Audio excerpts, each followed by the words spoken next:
No matter how seasoned a chef you are, there are always new ingredients and recipes to get fired up about.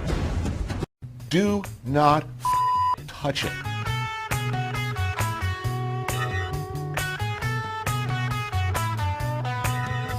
And here is maybe the most overlooked feature or factor in the success or failure of a steak, particularly a thick steak, but it's true of all meat.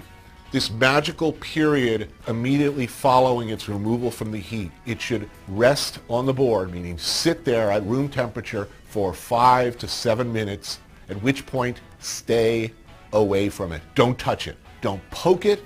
Don't slice it to look inside. I'm going to find a good hot sizzling either grill or pan, get a good crust and sear on the outside. You want to finish it either in the oven or all the way on the grill.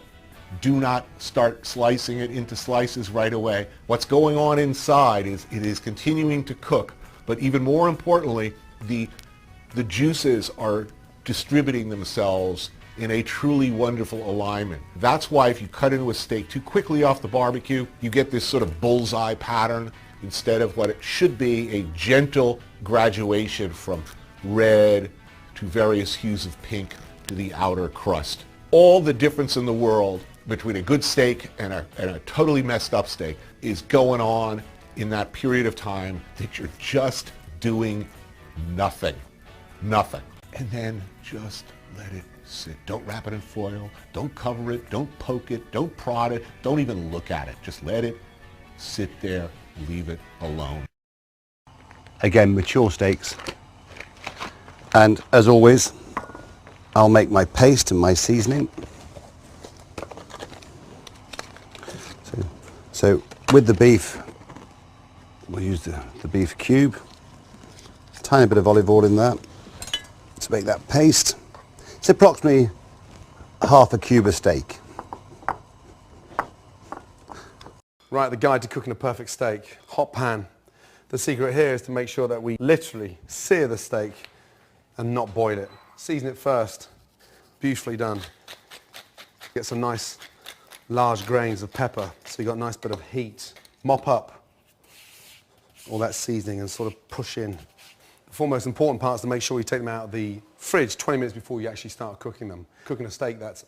Just mix that in. And so what we're going to do is we're going to seal the steaks so they're pink, medium rare. I was taught years ago to season steaks with salt and pepper. And one day, my fascination for stock cubes, I thought, let's make a paste. And that's what I did. Stone cold in the centre, you're going to have to overcook it on the outside. Pan's just started smoking. Touch of oil in, roll that round, and then just lay the steaks away, always away from you, and let the pan do the work. I made a paste. I tried it. I seasoned one steak with salt and pepper, and one steak with the seasoning paste. And the seasoning paste works better every time. That's the kind of noise you want to hear in the pan every time. That nice sear. Again, pair of tongs. So we need a very hot pan to create that caramelization. So what we're going to do is seal the steaks, caramelize them, seal them on the plate.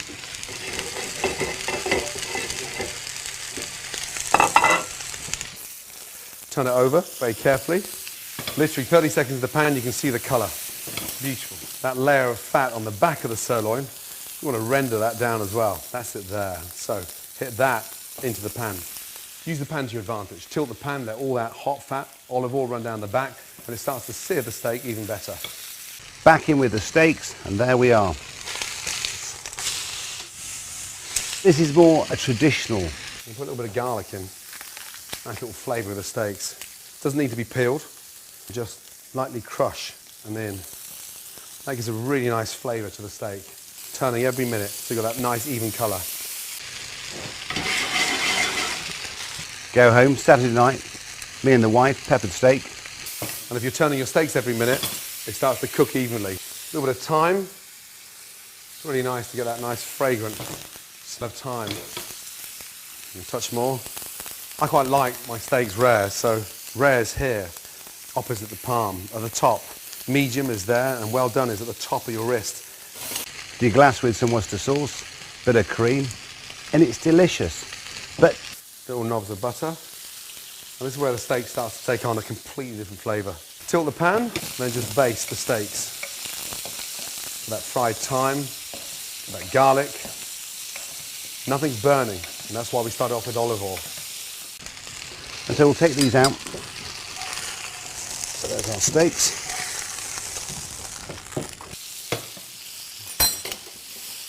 Get the garlic and sort of brush the garlic over.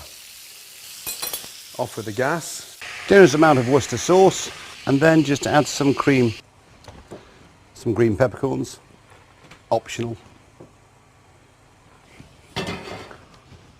Put the steaks back in. Take them out. Beautiful. Let them rest. And off. And then from there, slice. Rare, going on to medium rare. Delicious.